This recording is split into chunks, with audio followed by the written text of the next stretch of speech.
Página 71. Homosexuales en la historia, A. L. Rose, 1977. Estudio de la ambivalencia en la sociedad, la literatura y las artes. Continuación del capítulo 4. Francis Bacon y la corte de Jacobo I. 4.2. Jacobo I, el soberano homosexual.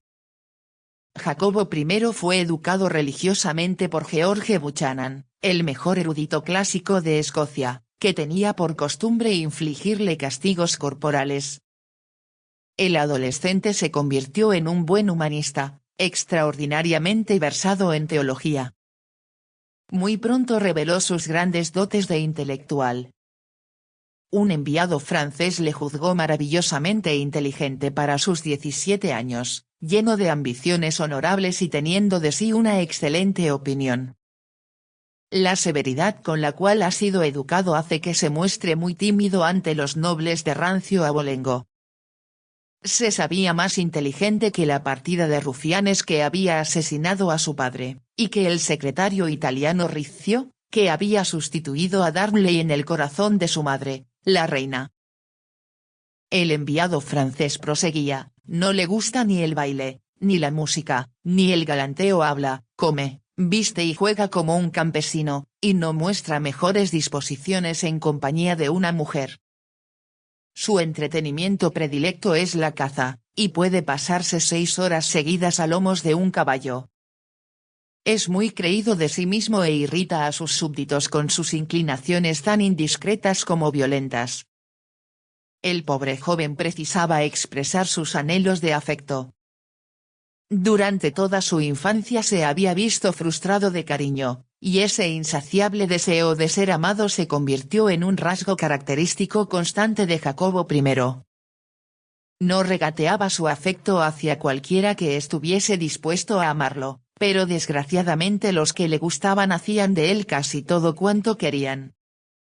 No le resultaba fácil hallar el compañero de sus ensueños, pues distaba mucho de ser irresistible una mujer hubiese sabido conformarse con él, pero se sentía atraído exclusivamente por los de su propio sexo. Por otra parte, era rey, dispensador de favores, de distinciones, y de lo que más anhelan todos, el poder. En tanto que rey, también precisaba la presencia de servidores leales, lo que los Cecil habían sido para Isabel I de Inglaterra. Jacobo estaba a la búsqueda para su servicio de un joven de hermosa apariencia, lo que le crearía no pocos problemas posteriormente, pues una gran inteligencia, la belleza y la buena voluntad son a menudo difíciles de hallar reunidas en una misma persona, masculina. Cuando Jacobo alcanzó los 13 años y empezó a tener peso en el gobierno, llegó a Escocia alguien en quien creyó hallar reunidas todas esas cualidades. Se trataba de su primo francés, Esme Stuart, señor de Aubigny, unos 20 y tantos años mayor que él, un cumplido caballero, elegante, de un encanto sutil, y el más indicado para dar a conocer a su joven primo algunos de los placeres de la corte de los Valois. Esa iniciación marcó a Jacobo para siempre jamás. Uno de sus recientes biógrafos dice: al austero entorno del joven rey, el señor de Aubigny trajo el colorido, la alegría, la gracia y la frivolidad de Francia, así como su conocimiento de la vida. Pero, por encima de todo, traía el amor. De naturaleza profundamente afectuosa, el rey gustó durante toda su vida de la intimidad amorosa que mantenía con sus compañeros. Ahora, tenía a su lado a alguien a quien podía amar exclusivamente. Y, agrega el biógrafo, lo amó con una pasión apenas normal en un muchacho. Era demasiado joven para comprender que los encantos de Aubigny tenían algo de superficial y de estridente. En realidad, no tenemos elementos de juicio a este respecto, que la depravada corte de Francia no le había enviado el amigo idóneo, y que el amor otorgado a un hombre de esta índole entraña numerosos riesgos. Todo esto viene escrito en el idioma más bien inocente que utilizan los profesores. No es de extrañar que estuvieran confundidos con respecto a Shakespeare. Ambos ofrecían un contraste sorprendente, el elegante cortesano francés y el joven tan torpe como poco agraciado. No fueron precisamente refinados modales lo que Jacobo aprendió de Aubigny, que tuvo sobre todo influencia sobre su carácter, su moralidad y su filosofía política. A todo punto de vista, dicha influencia resultó ser perniciosa. Bah. ¿Realmente lo fue? ¿Realmente lo fue? Jacobo deseaba ante todo sustraerse al atosigamiento de los lores que habían asesinado a su padre, por una parte, y a las arengas de los tiránicos y poco civilizados ministros presbiterianos, por otra. Su primo francés vino a ser como un enviado de la providencia, llegado a tiempo para reconfortar su alma desamparada. Un historiador más avezado, el eminente Gardiner conocido por sus simpatías parlamentarias en Inglaterra, comprendió que la independencia de la monarquía era, en Escocia, la única solución posible para establecer el orden entre las dos intolerantes facciones, la de los lores y la de los ministros de la Iglesia. A pesar de haber sido educado por un religioso de Plymouth, Gardiner simpatizaba con la aversión natural de Jacobo por el clero presbiteriano, que puso todo su empeño en inmiscuirse en todos los asuntos relacionados en cierto modo con la religión. Ambas facciones alimentaban discrepancias inacabables entre sí, tratando cada una de ellas de sacar de esos enfrentamientos el máximo de poder o de provecho, no titubeando incluso en ligarse contra el rey con tal de lograrlo. El deseo de Esme Stuart era el de realzar la autoridad real y el de devolver a Jacobo su libertad de acción frente a los nobles. Para Jacobo venía a ser como una liberación, y si se vio sometido a una nueva servidumbre, fue cuando menos a la del amor. Esme tenía, sin embargo, proyectos y miras personales. Había sido enviado por la familia de los Guisa a la que, a fin de cuentas, pertenecía Jacobo para concluir un acuerdo entre él y su madre. El panorama político escocés era tan oscuro y complejo que aún hoy en día permanecen bastante indescifrables las verdaderas intenciones de Esme. 72. En primer lugar, afianzar su propia seguridad. Para ello, aun cuando siendo católico, tuvo que doblegarse ante los belicosos ministros de la Iglesia. Dios en su infinita bondad ha tenido a bien llevarme, merced a su gracia y a su misericordia, al conocimiento de mi salvación desde mi arribada a este país. En justa reciprocidad, alentaba la esperanza para siempre jamás de beneficiarse de sus oraciones y de sus bendiciones. Los primeros frutos de esta santa alianza fueron la eliminación y el asesinato legal de un enemigo común, el regente Morton. Esme, que había sido nombrado Lord Chancellory, lo que era más importante, primer gentleman de la Cámara, recibió el título de duque de Lennox. A partir de ese momento, gobernó en nombre del rey, con plena cooperación de éste. Ese afortunado estado de cosas no duró más allá de un año. El duque se creyó demasiado seguro de su posición para seguir con su obsequiosa sumisión a la Iglesia, que inmediatamente presintió la trampa y, por una vez, tal trampa existía. El duque había empezado a intrigar para favorecer la causa católica, y había recibido una misión de jesuitas, cuando, de hecho, había jurado ante Dios y la Sagrada Mesa mantener el protestantismo, declarándose dispuesto a sellar dicha promesa con su sangre. Ambas facciones se ligaron contra él para expulsarlo del país. Nadie sabe a ciencia cierta hacia dónde se había inclinado el corazón de Esme en su lecho de muerte. En Francia, siguió proclamando haberse convertido al protestantismo, religión que había intentado refrenar en Escocia.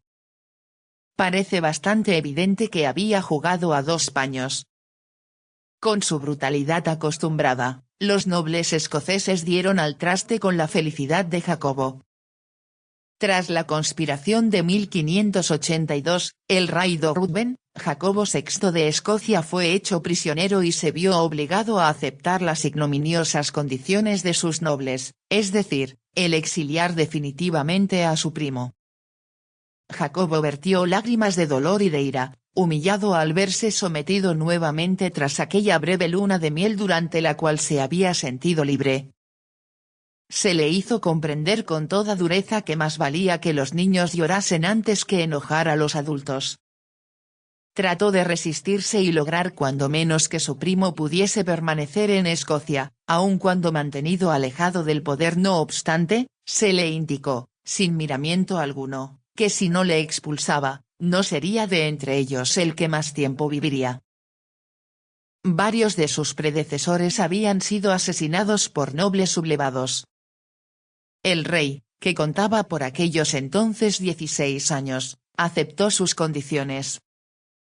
Había acabado su primer gran amor. Esmé murió en Francia el año siguiente, y ordenó que su corazón fuese embalsamado y enviado al rey de Escocia. Resulta evidente que el afecto había sido auténtico por ambas partes. Jacobo no olvidaría jamás la humillación a la que se había visto sometido. Aprendía a expensas de su felicidad personal las duras exigencias de la vida política. Fue un hombre triste el que sobrevivió a esta prueba, y, de hecho, en todos sus retratos sus ojos muestran una expresión de indescriptible tristeza. No existía en Escocia esperanza alguna de alzamiento católico, o, cuando menos, de reconciliación con María Estuardo, tal como lo había deseado Esmé.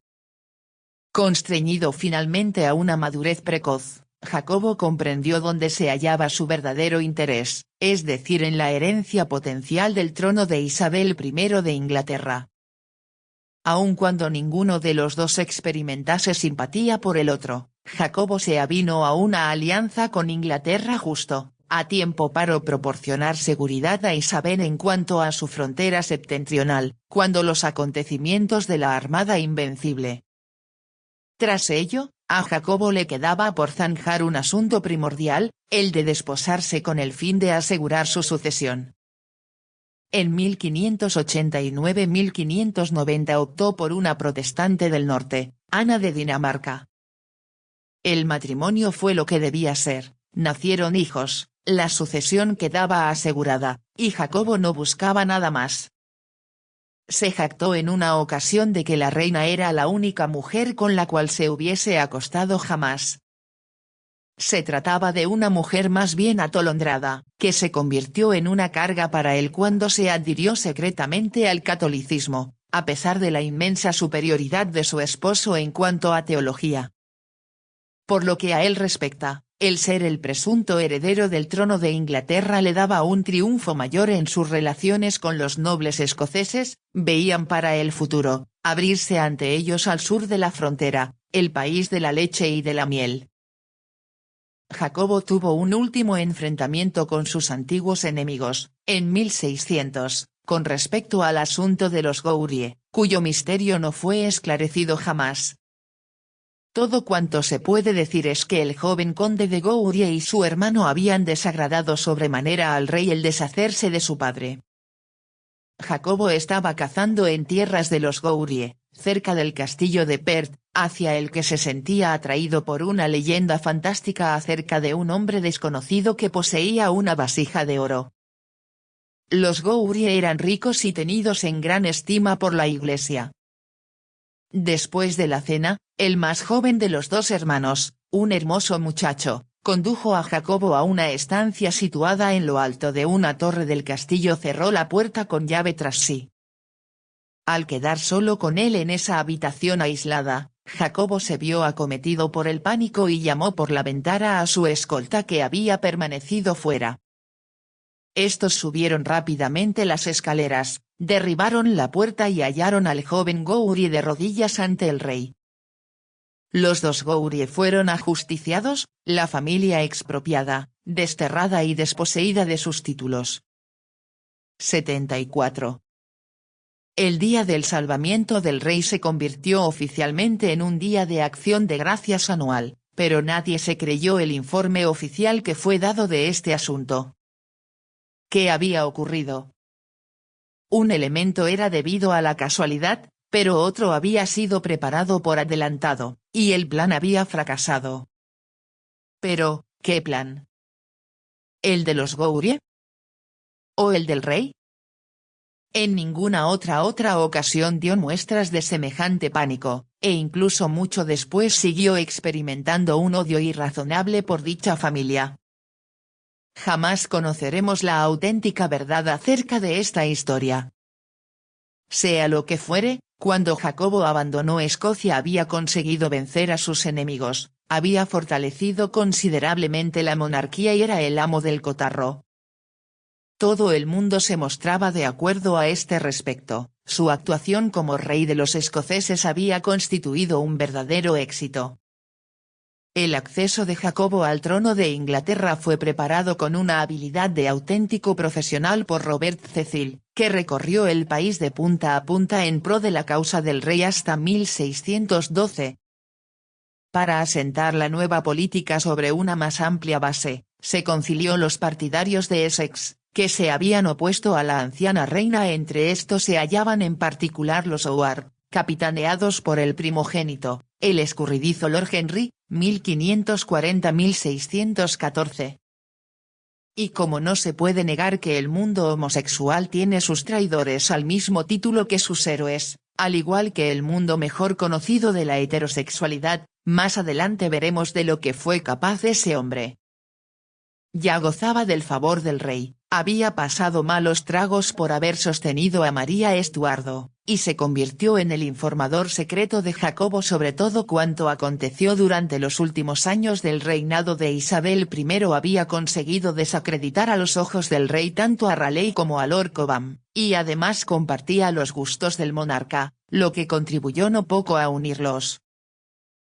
De entre los partidarios escoceses del rey, cuyas esperanzas eran del todo lógicas, James I fue el primer favorito, y aun cuando los ingleses no hayan experimentado demasiada simpatía para con esos pobres y tacaños escoceses, hicieron una excepción con Ay. Lo debió a sus grandes cualidades. Y también a su único defecto. Sir Anthony Weldon, quien, en tanto que cortesano defraudado, escribió con pluma acerada sobre la corte de Jacobo I, no tuvo sin embargo más que palabras elogiosas para Ay. En cuanto el rey llegó a Londres, se observó el ascenso vertiginoso de un favorito, y era en nuestros cielos el primer meteoro de dicha naturaleza. Apenas hubo puesto el rey sus miras en él que todos los cortesanos se pusieron a adorarlo. 75. Se trataba de un gentilhombre de buena cuna, que había pasado algunos años en la corte de Francia, lo que le había adornado con esos modales refinados de los que el propio Jacobo estaba desprovisto. James I pronto fue nombrado gentilhombre de cámaras, fue armado caballero, y gracias a la vaca lechera inglesa, se vio cubierto de obsequios. Ello no bastó a Jacobo, que deseaba fervientemente unir escoceses e ingleses, tender puentes entre las naciones enemigas y dar pruebas fehacientes de su espíritu conciliador. Se buscó, pues, para Ay una heredera inglesa. Ni la joven ni su padre aceptaron de buen grado dicha decisión. Se otorgó al padre el título de barón, así como al novio, cuyas deudas fueron pagadas por el rey. El católico Campion escribió la pantomima de las nupcias, lo que auguraba un porvenir más bien sombrío. El nuevo Lord James I era fantásticamente despilfarrador y, consiguientemente, popular por doquier. Fiestas, banquetes, bailes de máscaras deslumbrantes, esturiones importados de Moscú, ninguna mesa en toda Inglaterra podía sostener comparación alguna con los manjares que eran ofrecidos en su casa, decía Weldon. James I introdujo una novedad, la doble cena, en la que apareció un abanico de manjares selectos y poco corrientes servidos fríos, seguidos de manera inesperada por una suntuosa cena a base de platos calientes, lo que se asemeja al escandinavo smorgasbord. Con un amo dispuesto a acceder a todos sus caprichos, no había razón alguna para que dejase de satisfacer sus costosísimos antojos. E incluso ese morigerado de Gardiner reconoce que su carácter acomodaticio y generoso le permitió salvar las añagazas de su vida de cortesano sin labrarse un solo enemigo. Jamás abusó de su posición, jamás montó en cólera, jamás rivalizó con nadie pues no sentía envidia de nadie. Ay, nombrado vizconde de Doncaster, luego conde de Carlisle, reveló incluso poseer dotes para ser un buen servidor del Estado. Poseía un profundo sentido común, un agudo sentido de la observación, así como un tacto excepcional, lo que le capacitó sobremanera para dirigir misiones diplomáticas en el extranjero, que resultaron tanto más fructuosas cuanto que hacía gala en ellas de una extraordinaria magnificencia. Cuando falleció su primera esposa, se concertó para él otra gran boda con la hija del aristocrático y arrogante Percy, conde de Northumberland. Este, indignado ante esa elección, declaró que no le gustaban los gigs, los danzarines de gigas escocesas. Sin embargo, el conde, encarcelado en la Torre de Londres, poco pudo hacer para impedir dicha boda. Fue de esta suerte que Jaime se vio casado con la esplendorosa belleza que deslumbró dos generaciones de estadistas y de cortesanos. Pero que, añadámoslo, traicionó los secretos de Carlos I de Inglaterra y de Enriqueta María de Francia, que era amiga suya, en provecho del peor de sus enemigos, John Pym. 76. Cuando Ay falleció en 1636, estaba significativamente endeudado con la corona. Era tan despilfarrador. Clarendon resumió la situación como sigue: dejó tras él la reputación de un agradabilísimo gentilhombre y de un refinado cortesano. Tras haber gastado en el transcurso de una vida consagrada al placer más de 400.000 libras, que recibió, según las estimaciones más estrictas, de la corona, no dejó ni una casa ni un palmo de terreno que pudiesen mantener vivo su recuerdo. Pero esto es precisamente lo que había labrado su popularidad. Si hubiese sido ahorrador, si hubiese conseguido crear un gran dominio o construirse un hermoso castillo como Hatfield, Ardwick o Montacute de cara a la posteridad, jamás hubiese gozado de la menor notoriedad. Página 77.